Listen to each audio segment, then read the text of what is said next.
ঘরে জানো তো বেশ কয়েকদিন ধরে অনেকটা ভেন্ডি পড়েছিল, মানে খাওয়াই হচ্ছিল না। ওই ভাজা ভাজা কি ভাল লাগে বলো সব সময়, আর ওই আলু ভেন্ডির তরকারিটাও না ভালো লাগছিল না। তো ভাবলাম কি করি, তো চট করে মাথায় চলে আসলো এই রেসিপিটা। তোমাদেরকে কিন্তু পুরো রেসিপিটা দেখতে হবে, তাহলে জানতে পারবে আজকে রান্নাটা কি করছি। মানে আজ করছি আমি টক ভেন্ডি।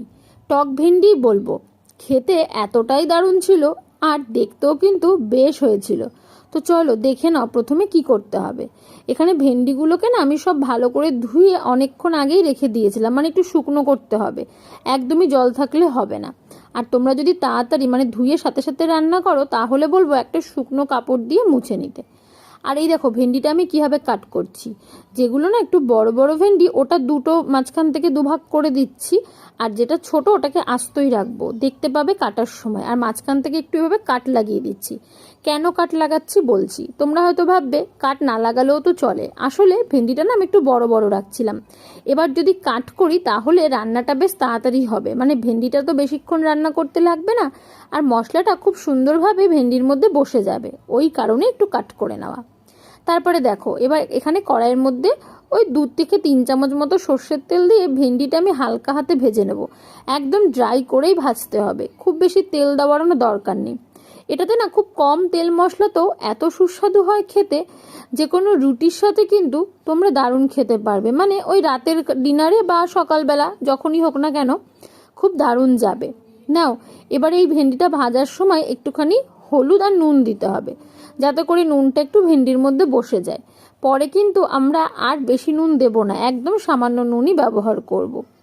দেখো এভাবে ভেন্ডিটাকে ভেজে নেব। তোমরা নিশ্চয়ই দেখতে পাচ্ছ ভেন্ডিটা যথেষ্ট বড় বড় করেই আমি কেটেছি, আর তার মধ্যে কিছু কিছু পিস কিন্তু আস্তও আছে, মানে যেগুলো ছোট ছিল ওগুলোকে আমি আর কাটিনি, ওই মাথা আর লেজ কেটে দিয়ে ছেড়ে দিয়েছি। নাও এইভাবে একটু সময় নিয়ে নাড়াচাড়া করলে যেই ভেন্ডিটা ভাজা হয়ে যাবে অমনি তুলে নিতে হবে। জানো তো এমনিতে ভেন্ডিগুলো খুব কচি ছিল, কিন্তু ফ্রিজে ছিল তো 2-3 দিন ধরে, তাই একটুখানি কালো কালো টাইপের হয়ে গেছিলো ওই মাথাগুলো। আমার একদম পছন্দ হচ্ছিল না, কিন্তু দেখলাম এভাবে রান্না করাতে সত্যি একদমই স্বাদের কোনো হেরফের হয়নি।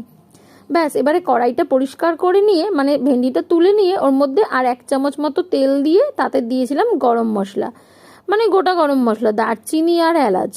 আর তারপরে 1 চামচ মতো একটুখানি আদা বাটা দিয়েছি। এই আদা বাটাটা তেলের উপরেই দিতে হবে। তেলের উপরে দিয়ে এটাকে খুব ভালো করে নেড়েচেড়ে নিতে হবে। জানো তো একটুখানি ভাজা ভাজা হলেই ওতে তোমরা সামান্য একটু জল দিয়ে দিতে পারো, কেন কি না হলে আদাটা পুড়ে যাবে আর সেক্ষেত্রে গন্ধটা একদম ভালো আসবে না।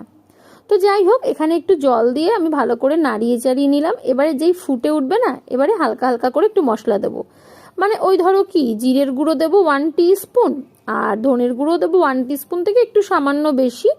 আর তারপরে যেটা দেবো সেটা হচ্ছে হলুদ গুঁড়ো, আর দেবো সামান্য একটু জায়ফল জয়িত্রী গুঁড়ো। এটা যদি তোমাদের কাছে করা না থাকে সেক্ষেত্রে তোমরা একটুখানি ক্রাশ করেও দিয়ে দিতে পারো। আর দেবো একটুখানি নুন, ওই সামান্য মতো, যেহেতু আগে নুন দিয়ে ভাজা ছিল তাই খুব বেশি নুন এখানে দেব না। দিয়ে খুব ভালো করে মশলাটাকে কিন্তু আমাদের কষিয়ে নিতে হবে। জানো তো এই মশলাটা কষাতে হার্ডলি তোমাদের 2 থেকে 3 মিনিট লাগবে। খুব সুন্দর কিন্তু লো ফ্লেমে তোমাদেরকে এই রান্নাটা করতে হবে। আর এত সুন্দরভাবে তেল বেরিয়ে যায়, দেখো কি দারুণ লাগছে দেখতে, আর রংটাও কিন্তু বেশ লাগছে। এখানে কিন্তু দেখো কোনো রকম আমি কাশ্মীরি লঙ্কার গুঁড়োর ব্যবহার করছি না, কারণ ব্যবহারটা যদি করতাম তাহলে রংটা একটু অন্যরকম হয়ে যেত। মানে এটা পুরো রেসিপি দেখতে দেখতেই তোমরা বুঝতে পারবে। ব্যাস এবারে হচ্ছে ভেন্ডিটা এর মধ্যে দেবার পালা। ভাজা ভেন্ডিটা এর মধ্যে দিয়ে একটু ভালো করে নেড়ে চেড়ে নেবো, ওই 2 মিনিট নাড়লেই হবে, কারণ মশলাটা এতটাই কম ছিল যে পুরো ভেন্ডির গায়ে ওই মশলাটা কিন্তু কিছুতেই যেত না। তবে হ্যাঁ, যেহেতু বললাম একটু নাড়াচাড়া না করলে মশলাটা বসবে না, তাই জন্য একটু নাড়াচাড়া করে নেওয়া। আর এই কারণেই না ভেন্ডিটাতে আমি একটু কাট লাগিয়ে নিয়েছিলাম। অল্প মশলা রান্না তো বলো, যদি ভেন্ডির মধ্যে না ঢোকে তাহলে কি ভালো লাগবে খেতে, তাই জন্য। নাও এবারে না একটু দই ফেটিয়ে রাখতে হবে। দইটা এখানে একটু বেশি ইউজ করবে, মানে ধরো ওই 100 গ্রামের থেকে একটু কম সামান্য।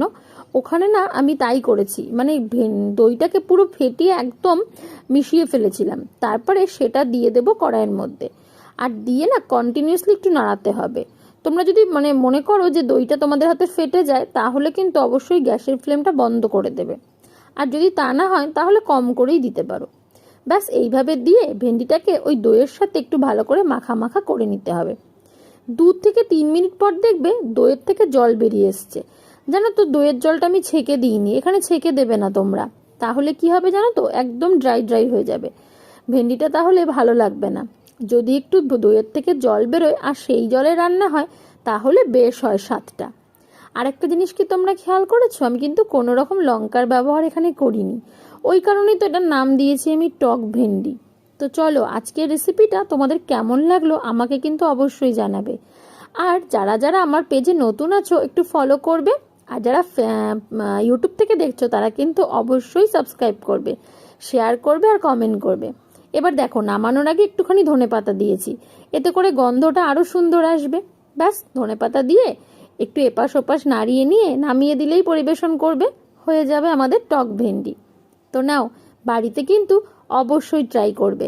দেখো কি দারুণ হয়েছে দেখতে, সত্যি বলতে খেতেও না দারুণ হয়েছিল। তো চলো, পরের দিন দেখা হবে নতুন কোনো রেসিপি নিয়ে।